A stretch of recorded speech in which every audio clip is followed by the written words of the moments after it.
Hello and welcome to Indus News, live from Islamabad.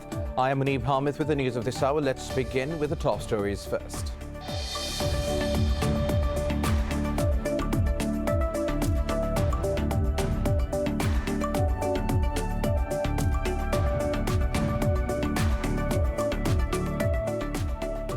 Pakistan has warned against peace spoilers within and outside Afghanistan that have benefited from war economy. Addressing the Pakistan-Afghanistan Track 2 dialogue in Islamabad, Foreign Minister Shah Mahmood Qureshi said the Afghan issue can only be resolved through dialogue, as war and reconciliation cannot go together. He added there is limited window of opportunity for the lasting peace in Afghanistan and its leadership must seize this opportunity.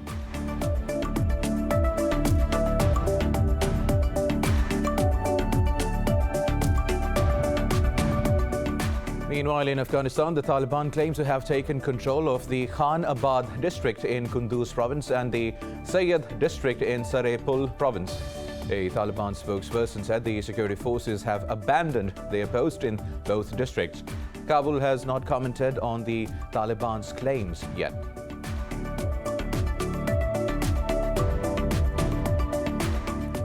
NATO Secretary General Jens Stoltenberg says there is no new Cold War with China, but it poses security challenges. Talking to reporters at the NATO headquarters ahead of a key summit, Stoltenberg said the meeting will cement a new strategy towards Beijing. The NATO chief said the Western alliance must respond to China's economic, political and military rise.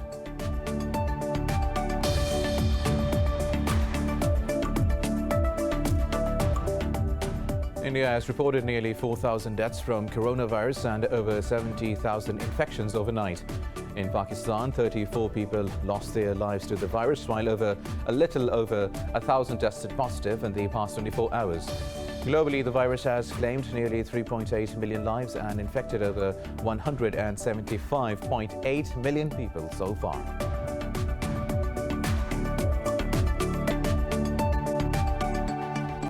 These were the top stories. News in detail after a short break. Stay with us.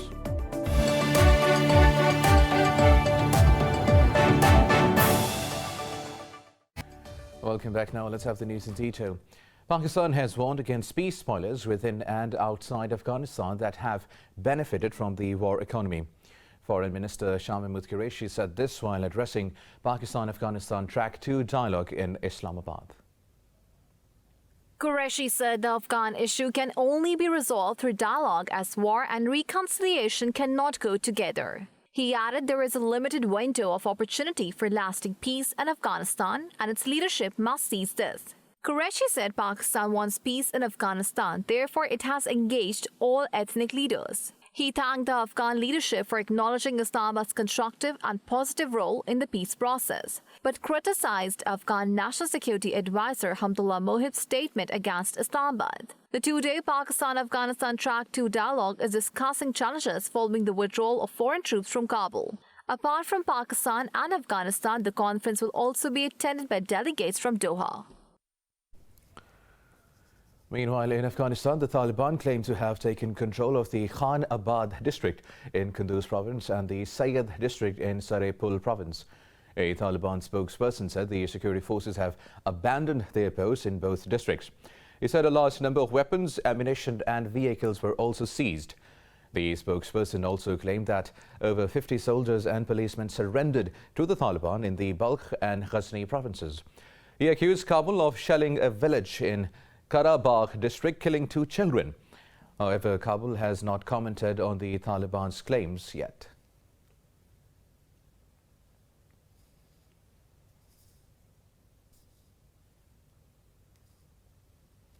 Now, NATO Secretary General Jens Stoltenberg says there is no new Cold War with China, but it poses security challenges.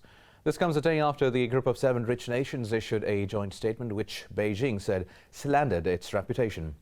Stoltenberg was talking to reporters at NATO headquarters ahead of a key one-day summit in Brussels. He described the summit as a pivotal moment, adding it will cement a new strategy towards Beijing. The NATO chief said the Western alliance must respond to China's economic, political and military rise. He acknowledged Beijing's development, saying it is gaining on the West in cyberspace and critical infrastructure. Earlier, the US said NATO will launch ambitious initiatives to ensure it continues providing security through 2030 and beyond.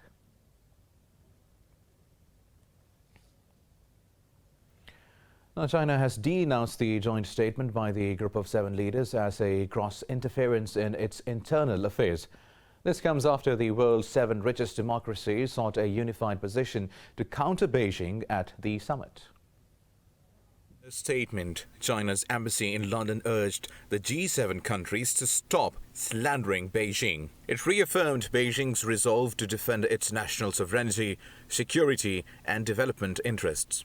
The embassy added, China will continue to actively cooperate in international origin tracking work for COVID-19. Earlier, China's growing influence, climate change and COVID-19 dominated the G7 summit in England this weekend. The G7 also demanded Russia take action to halt cyber attacks that demand ransoms from businesses in the West. Moscow criticized the communique that called for predictable relations with Russia but threatened to stop destabilizing behavior. Meanwhile, Japan's Prime Minister thanked the G7 for backing the Tokyo 2020 Olympics. With regards to the Tokyo Games, I have explained that we will take thorough anti-infection measures to hold safe and secure games. I have received strong support from all leaders.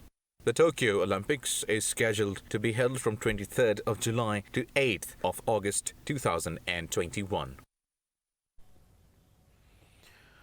Now, US President Joe Biden says he intends to tell his Russian counterpart Vladimir Putin that Moscow and Washington may find spheres of cooperation. Secretary of State Antony Blinken made the remarks in an interview ahead of the summit of Biden and Putin on 16th of June in Geneva. Blinken said the president will reiterate US's desire for more predictable relations with Russia. The Secretary of State said there are areas where it is in the two countries' interest to cooperate. However, Washington will respond forcefully to Moscow's reckless and aggressive actions. The top US diplomat said the US will see if Russia makes good on any commitments it makes. He said the reinvigorated American leadership will bring world democracies together in common cause and purpose. Moving on now, the trial of Myanmar's ousted leader Aung San Suu Kyi is set to start today. The Nobel laureate faces several charges, including intent to incite, breaching coronavirus regulations and the Official Secrets Act. Suu Kyi's lawyer says the final trial is expected to run until the end of July. It came as the junta-led foreign ministry rejected UN's criticism over the military's use of deadly force against protesters. In the press release, it said the UN neither condemned the acts of terrorist groups nor the deaths of the security forces. As the crackdown on pro-democracy demonstrations continue, security forces have arrested 5 anti-coup protesters in Mandalay. Meanwhile, state media has accused an ethnic armed group of killing 25 construction workers in the east of the country. It said the men were abducted from the construction site on a bridge in the Mayawati district on May 31st. The Karen National Defense Organization has not yet commented on the accusation. More news coming up in this news bulletin after a short break. Stay with us.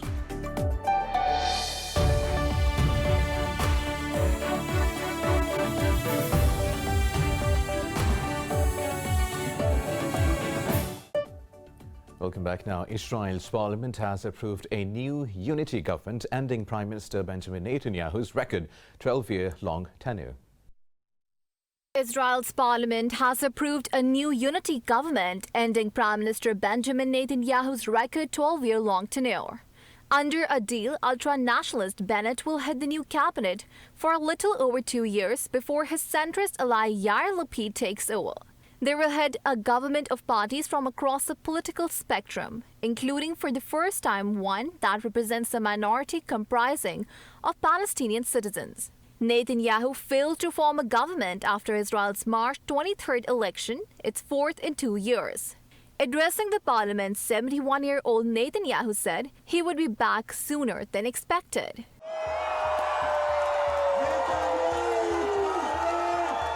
Meanwhile, thousands of people turned out across the country to celebrate the end of Benjamin Netanyahu's record rule. However, Palestinians were unmoved by the change of administration, predicting that Bennett would pursue Netanyahu's right-wing agenda.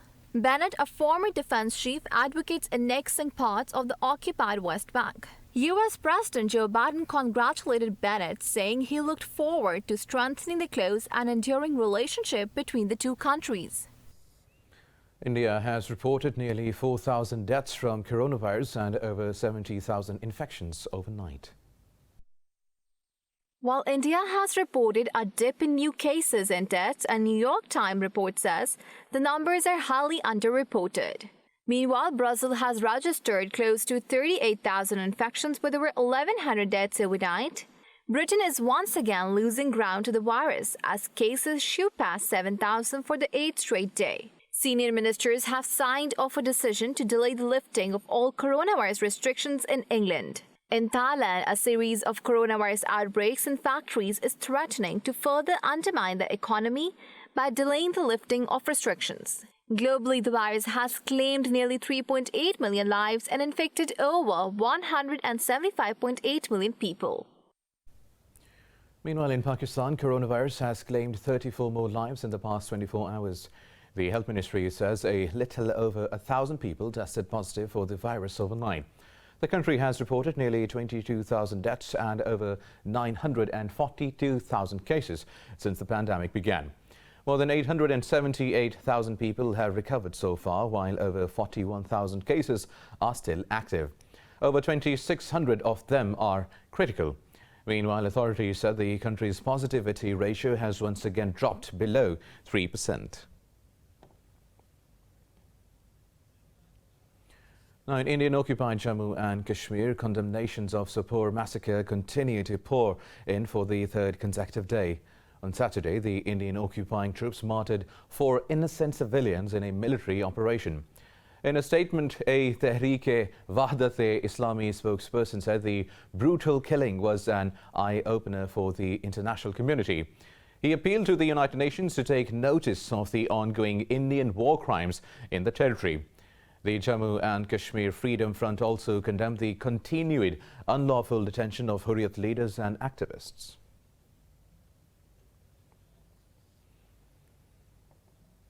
The navies of Pakistan and Italy have conducted a joint passage exercise in the Gulf of Aden. According to the Navy's media wing, the drills aimed to enhance interoperability. In a tweet, it said the two states look forward to strengthening relations.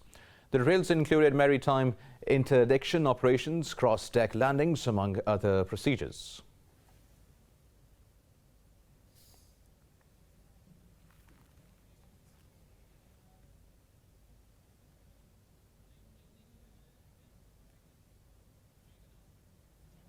More news coming up after a short break. Stay with us.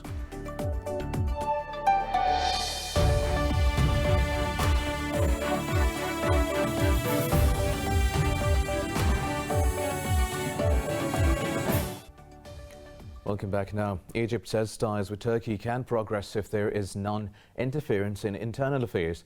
The two sides cut diplomatic contact in 2013 after the ouster of President Mohamed Morsi. Egypt's Foreign Minister Sami Shukri says Turkey's desire to improve relations is admirable. In an interview, Shukri said Ankara declared its commitment to international law and diplomatic practices. He added Cairo wants good ties with regional and international partners on solid grounds. Shukri said bilateral relations would develop at the right time after evaluating that it is really in Egypt's interest. Now moving to Japan, Prime Minister Yoshihide Suga says general elections are possible if the opposition submits a no-confidence vote. Talking to reporters in England, Suga said he will decide on the elections when the time comes. He reiterated that bringing COVID-19 under control remained his top priority. The opposition parties have called for a 3-month extension to the current session, which expires on Wednesday. They are considering a no-confidence vote if their request is not met. The general election must take place before the current 4-year term of the lower house ends on the 21st of October. Now, in New Zealand's Prime Minister Jacinda Ardern has criticised a film being made on her response to the 2019 Christchurch attacks. Ardern said the Muslim community should be at the centre of any film about the shootings, not her. At a press conference, she said it is a very raw event for New Zealand and even more so for Muslims. She said, however, it was not for her to say whether a project should go ahead or not. A film called They Are Us is being planned about the attacks onto mosques by a white supremacist gunman. The US-backed film has been criticised by New Zealand's Muslim community for projecting a white saviour narrative.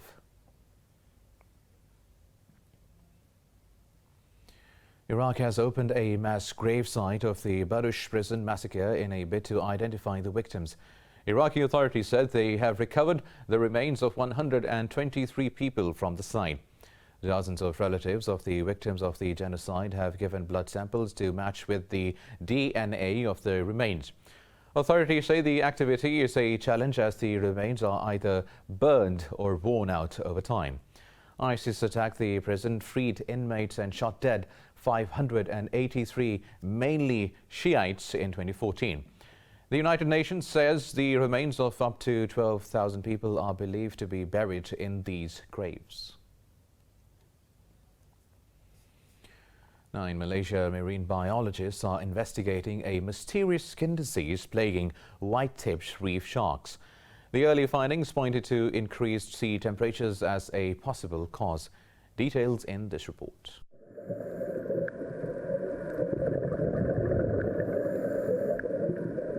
A picture taken by an underwater photographer of Borneo Island showed spots and lesions on a reef shark's head.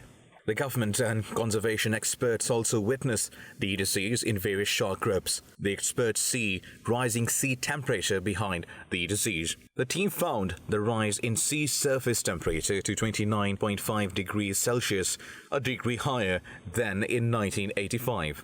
We can almost certainly paint the warming oceans as having a role in what we are seeing with the sickly sharks in Sipadan. And for Sipadan case, this is more so in the absence of any clear direct human factors which we are aware of.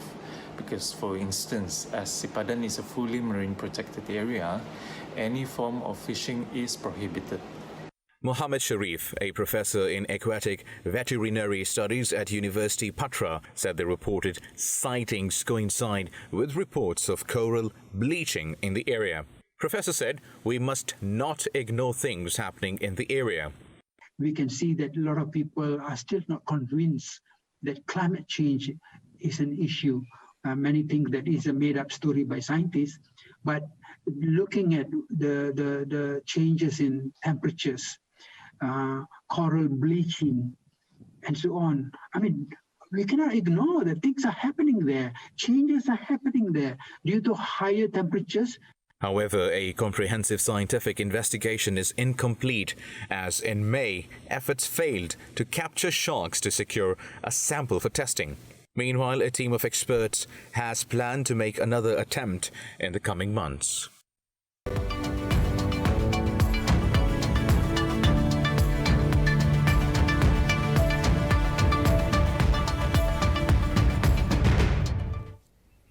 Now, European stocks are trading higher as global markets eye a positive week amid surging commodity prices.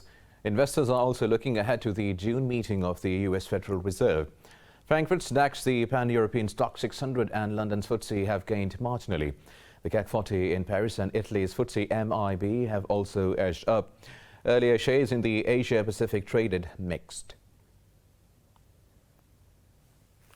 And with that, we come to the end of this news bulletin. For the latest updates, you can follow us on social media at Indus News.